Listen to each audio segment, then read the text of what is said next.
Gang stalking has had me feeling murderous at times, and if you've watched my latest, or was it my last video, uploaded to BitChute, you'll know I've been given a life sentence for succumbing to one of this program's goals. Anyway, those of us who have been and are being gang-stalked should try to enjoy wherever possible those day-to-day moments which make or made life worthwhile. Despite my targeting, I did enjoy areas of my life. Seeing my brother feeling well and normal was a big plus. Visiting Deptford to see our sister and her feathered friends was always a treat, as was riding my brother's road bikes. Eating and quaffing copious quantities of red wine was always a pleasure, and seeing beauty and nature in all its forms.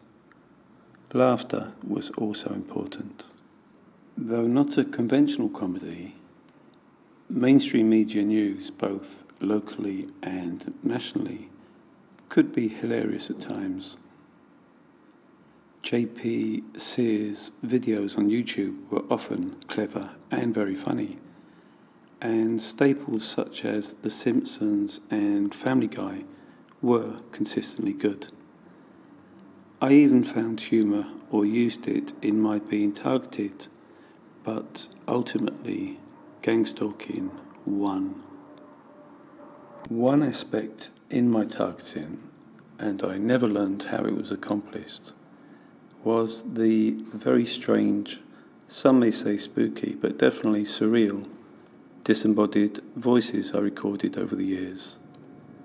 There were no tenants present when I recorded in the public areas of Dayak Court, and the voices recorded when I left or entered the flat are not from the television.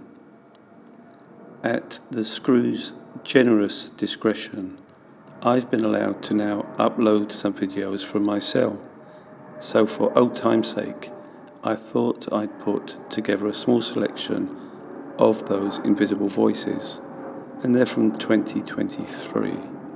My recording equipment, such as it was, consisted of a Sony bike cam, and because of breakages, I had about 3 of these over the years. I liked its small form, which helped me gather evidence without being rumbled. I'd advise you to use earphones because the speaker on whatever you use to watch and listen to videos online and offline probably won't be good enough for those noisy recordings. I've added text of what I hear to some of the recordings and left blank those I'm less sure about. If you hear anything, please let me know what you hear and at what approximate time of the video.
I trust you found that of some interest.